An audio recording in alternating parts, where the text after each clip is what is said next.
Bonjour, bonjour, mes chers frères et sœurs africains. La nouvelle vient de tomber. J'aimerais que vous écoutiez d'abord ce petit reportage. Certains d'entre vous vont faire eux-mêmes leurs propres commentaires. Si vous voulez, je commente tout simplement après. Allez, écoutez ça. Margot Haddad, Margot Haddad, vous voulez nous parler de toute autre chose. Vous faites un pas de côté dans votre chronique internationale ce matin. Alors oui et non, parce que c'est les Russes quand même, hein. Bon, la direction la Centrafrique ce matin, nouvelle stratégie des États-Unis pour tenter d'évincer de certains pays, notamment d'Afrique centrale, les mercenaires de la milice Wagner, l'Afrique où les Russes prennent de plus en plus de place. Comment veulent faire les Américains? Eh bien, on peut appeler ça du chantage à demi-mot ou peut-être juste un échange de bons procédés. En tous les cas, ce sont des techniques révélées par le journal Le Monde ce matin. Regardez ce que proposeraient les Américains à la Centrafrique dans un document écrit. Soutenir la formation des forces armées centrafricaines pour remplacer ce qu'ils appellent les instructeurs russes. Par là, on parle de Wagner, bien entendu. Accroître l'assistance humanitaire USAID, renforcer leur appui à la mission des Nations Unies sur place et éloigner l'ancien président François Bozizé qui est visé par un mandat d'arrêt international. Mais les termes du contrat sont assez clairs. Si cette proposition n'est pas acceptée, alors les Américains envisageraient des coupures de ses financements, des réductions de personnel au sein de son ambassade et des sanctions individuelles sur des personnalités centrafricaines en lien avec Wagner. Il y aurait actuellement, selon l'ambassade de Russie, à Bangui, 1890 instructeurs russes sur le territoire centrafricain, un chiffre en hausse par rapport à l'année dernière. Et donc, les États-Unis doivent agir vite, surtout qu'il y a le deuxième sommet qui se prépare entre la Russie et l'Afrique qui est prévu en juillet à Saint-Pétersbourg. Mais pourquoi est-ce que les Américains ciblent particulièrement la Centrafrique alors que Wagner est aussi au Mozambique, au Mali, etc. C'est ça, et plusieurs pays sont concernés par les forces Wagner. Alors, certains le disent officiellement, d'autres pas du tout. Au Mali, au Soudan, au Burkina Faso également, les juntes au pouvoir ne l'avouent pas officiellement, mais elles sont soutenues véritablement par les officiers Wagner sur un plan militaire dans plusieurs zones de la région. Mais voilà le bémol, sur ces terrains que je viens de citer, il y a eu des coups d'État. Et ça, c'est la grande différence. Il est impossible pour les Américains de proposer une quelconque coopération militaire parce que les États-Unis ont une règle claire imposée par la législation américaine, celle d'interdire toute assistance à un gouvernement non élu. Et donc, leur marge de manœuvre, elle est plus complexe car les paramilitaires russes travaillent main dans la main avec cette junte et c'est véritablement une junte qui est au pouvoir, ce qui n'est pas le cas en Centrafrique où même s'il y a eu des irrégularités dans les élections, le président anti-rebelle Touadéra a été réélu en 2021 par le peuple. Bon, on va voir si cette technique va fonctionner du côté des Américains. Ce sera très intéressant. Merci. Margot, à suivre. Mes chers frères et sœurs, vous venez de suivre ce reportage. Pour ceux des Africains qui ont encore du mal à se réveiller de leur torpeur, de cette boîte que j'appelle cette boîte qui est de plus en plus transparente, qui permet en sorte qu'à travers cette boîte, nous pouvons voir la réalité, la vraie réalité. Je vous avais dit ici que les Américains sont des pragmatiques. Ce sont les Français qui jouaient le rôle de démagogue depuis la nuit des temps. Et les Américains le couvraient. Et eux, ils faisaient le job sur le terrain. On n'avait pas la transparence des relations internationales vis-à-vis de l'Afrique. Qu'est-ce que vous venez d'entendre? Eh bien, les Américains disent aux Français, aux Centrafricains, qu'ils chassent les Russes. Parce que je vous ai dit ici que Wagner n'était pas d'un groupe de mercenaires. Maintenant, on vous dit que Wagner, c'est les civils, ils sont dans l'administration et tout cela, ils font de la coopération, ils font dans l'exploitation, et ils créent des entreprises. Et aujourd'hui, en Centrafrique, les Russes sont en train de ont monté une firme de boissons qui concurrencie Castel, John Frank Castel. Ça veut dire que tout bientôt, dans les mois, les années qui suivent, ce n'est plus les biens de brasserie comme nous avons ici, brasserie Cameroun, le groupe Castel, qui vont dominer. C'est les Russes qui vont, en matière de consommation d'alcool et de boissons alcoolisées, dirais-je, c'est les Russes qui sont en train. Il y a une vraie révolution à la Centrafrique qui a été un des pays les plus pauvres d'Afrique depuis que la France depuis 60 ans que la France montait, démontait, mettait les présidents qui voulaient exploiter les mines de diamants, tout ce que vous voulez. Aujourd'hui, il y a une révolution qui est en train de naître au niveau de la Centrafrique, qui est voisine du Cameroun, et que ma foi, mes chers frères et sœurs, d'ici quelques années, nous verrons une transformation de la vieille Centrafrique et pauvre Centrafrique, mais riche en minerais. Et un des pays les plus convoités pour son diamant et ses ressources minières au sol. Aujourd'hui, qu'est-ce que les Américains nous disent? Puisque les Américains aujourd'hui ne s'appuient plus sur les Français, parce que les Français ont perdu leur précaré, en dehors de quelques pays, d'un pays comme la Côte d'Ivoire ou le Tchad qui sont encore, ils se sont enracinés via leur sous-préfet que vous connaissez, Ouattara et tout ça, le fils de Déby qu'on a. Mais la France a perdu son précaré. Et donc, du coup, le visage des Américains qui jouaient derrière la France, maintenant se fait voir. Comme ce n'est pas des gens fins, politiques, machin, truc, c'est des gens pragmatiques, ils affichent au grand jour leurs intérêts et ne manquent plus de nous démontrer à suffisance que la cabale russe n'a rien de moral que d'intérêt.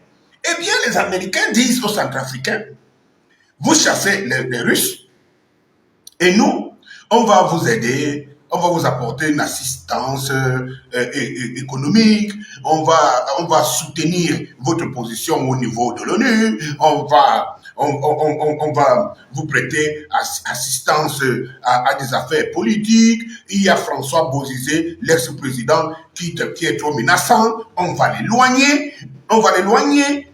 Écoutez un peu, chers Africains qui bougent, qui ont même du mal à bouger dans la boîte. Mais écoutez, ouvrez vos têtes et vos yeux. Ouvrez, je ne sais pas comment je dois casser pour mettre la réalité. Regardez, essayez de transformer ce que vos yeux voient. Mettez ça ici. Les Américains disent à Touadéra, en Centrafrique, tu chasses les Russes. Nous, on t'éloigne de celui, François Bozizé, qui était un des derniers serviteurs des Français. Nous l'éloignons de toi. Nous l'éloignons. Ça veut dire que c'est eux qui décident. En réalité, si Bozizé est toujours en train de gratter autour de Touadéra, de revenir au pouvoir, c'est parce que c'est les Occidentaux. Et ça, les Américains nous le révèlent. Et vous qui n'avez jamais compris, quand on vous le dit ici, voilà la réalité. Elle est palpable. Elle n'est pas inventée. Elle n'est non plus déduite dans nos cerveaux, nos petits cerveaux qu'on traite des gens qui ne comprennent rien. Mais plutôt les Américains qui vous disent, on éloigne Bozizé. On essaye de voir ce qu'on peut faire dans votre situation économique.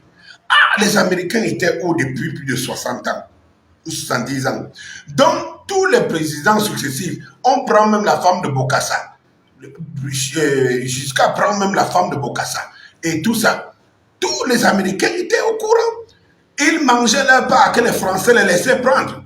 Et maintenant, comme les Russes sont venus s'accrocher et ils savent le faire, eh bien, les Américains ne cachent pas. Ils ne sont même plus... Ça dit que la réelle politique, ils sont venus dans la réelle politique. Ça dit qu'on ne cache pas nos sentiments. Les gars, vraiment, chasser nos adversaires là, nous, on essaye de faire ce qu'on n'a pas fait en 60 ans. On essaye de vous faire, de voir ce qu'on a refusé de voir en 60 ans. Il a fallu que les Russes, et vous nous dites que nous ne devons pas applaudir les Russes. Si les Russes nous font voir aujourd'hui que nous sommes importants, parce que c'est les Russes qui sont en train de dire, montrer aux Africains qu'ils sont importants et indispensables pour l'Occident et pour le monde. Les Russes viennent nous traumatiser, à dire que réveillez-vous, vous êtes des gens importants. L'Afrique a une importance capitale. Et depuis que les Russes foncent, les Occidentaux qui nous faisons croire que nous sommes que des pays pauvres, qu'on doit aider de temps en temps, il faut aider l'Afrique, et machin truc. Eh bien, si vous aidez les gens qui s'accrochent à vous pour demander tous les jours de quoi manger, et qu'ils décident quand ils prennent à vos portes, Ils ne sont plus ceux qui viennent s'asseoir sous vos portes ou bien sur vos tables, salissent vos maisons pour prendre les miettes qui tombent. Mais quoi de plus normal que vous deviez plutôt vous dire hurrah, hurrah. Si les Occidentaux n'avaient rien à puiser de l'Afrique, pourquoi ça devrait être plutôt un bon débarras? Un bon débarras pour eux. Que ceux qui sont accrochés comme des censures à qui ils doivent nourrir tout le temps, la pauvreté gêne, les pays et tout cela, ils se sont débarrassés, sont allés voir ailleurs. Mais non, ils le disent, si vous ne les chassez pas, alors nous passons à la vitesse supérieure. On passe au chantage. Ça veut dire, vous voyez donc pourquoi l'arme la plus fatale des puissances des Occidentaux a toujours été les sanctions économiques. Et les Américains, aujourd'hui, sont dévoilés. La Centrafrique a mis les Américains à nu. Qui vous disent, si vous ne le faites pas, nous allons procéder aux sanctions économiques.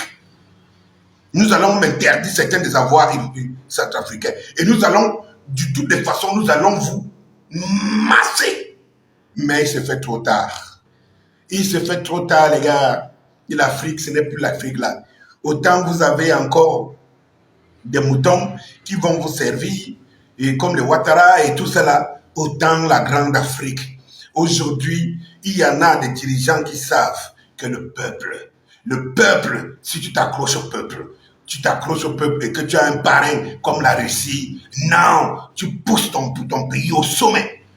La dernière chose que vous devez retenir, mes chers frères et sœurs, on vous dit, mais pourquoi on menace la Centrafrique?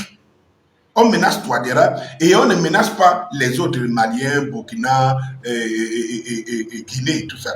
On vous dit, c'est parce que les Américains, dans leur tradition, dans leur culture, dans leur constitution, ils n'ont pas de relation à avoir avec des gens.